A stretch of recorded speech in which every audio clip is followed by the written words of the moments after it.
सुप्रभात। ब्रह्मास्त्र, नारायणास्त्र और पाशुपतास्त्र, ये हमारी आज की आध्यात्मिक चर्चा का विषय।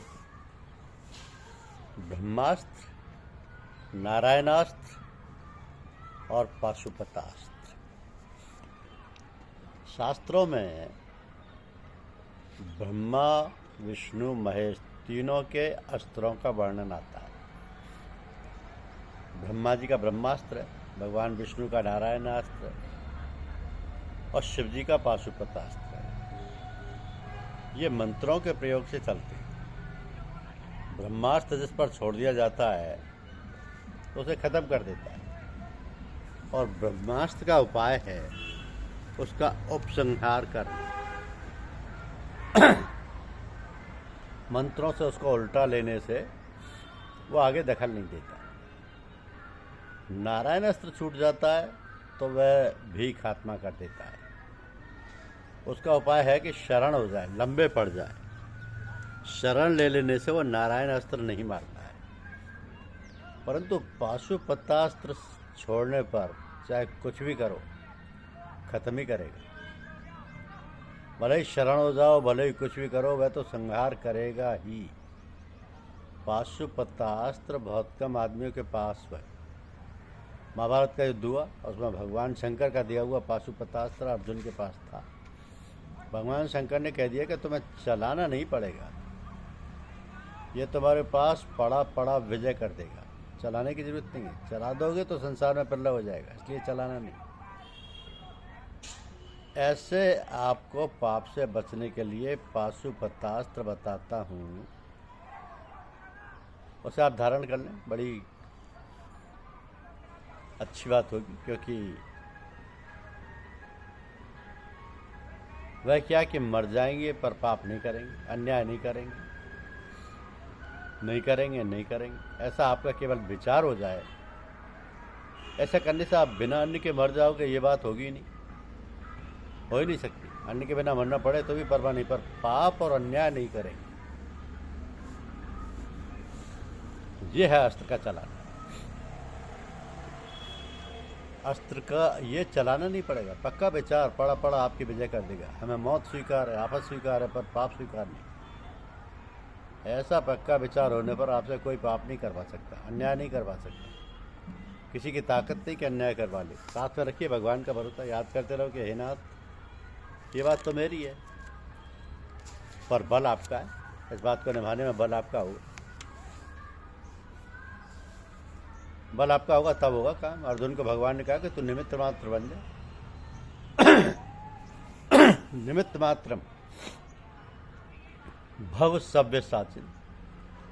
निमित्त मात्र तो मैं बन जाता हूँ, परंतु ये काम कर लेना ठीक तरह से, ये मेरी ताकत के बाहर की बात है।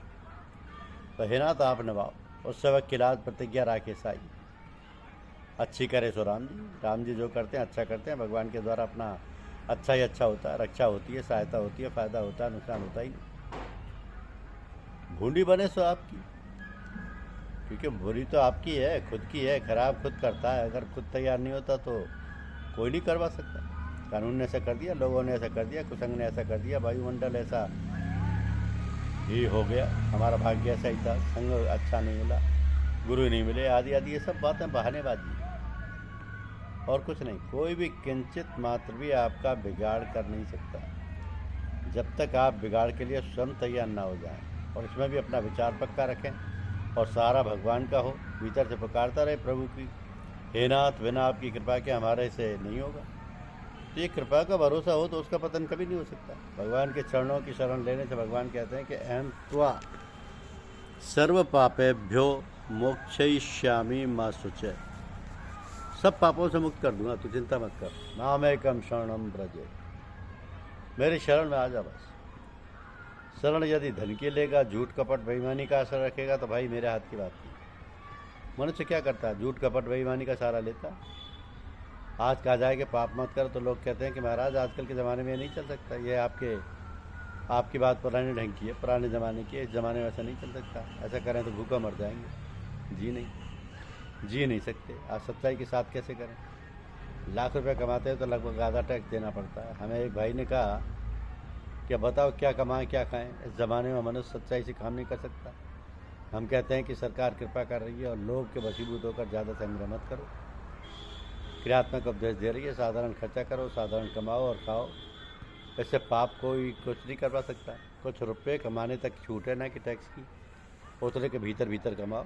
कहते हैं खर्चा कहाँ से रहा है, छोरी का ब्याह कैसे करें, मुश्किल हो जाती है। सभ्यता है, सभ्यता को तिलांजलि दे दो, पानी दे दो, पानी में खड़े होकर। हमें ये सभ्यता नहीं रखनी, हमारी बेइज्जती हो जाए उससे डरेंगे नहीं। पुण्य करते हुए, शुभ काम करते हुए, धर्म के ऊपर चलते हुए अगर लोग निंदा करें तो करें।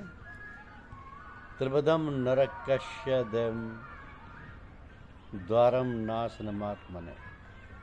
अपना पतन करने वाले, काम क्रोध और लोभ, ये तीनों प्रकार के नरकों के दरवाजे हैं। इनमें प्रविष्ट हो गया और तो नरक में जाएगा।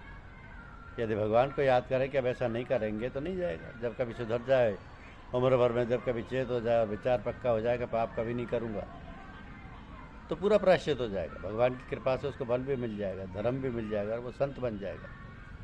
ऊपर से वो भाई हो चाहे बहन, गृहस्थ हो या कुछ भी हो, भगवान तो भीतर का भाव देखते हैं। भावग्राही जनार्दन है, वे भाव भोगता है। भाव जिसका निर्मल हो गया वह तो निर्मल हो ही गया।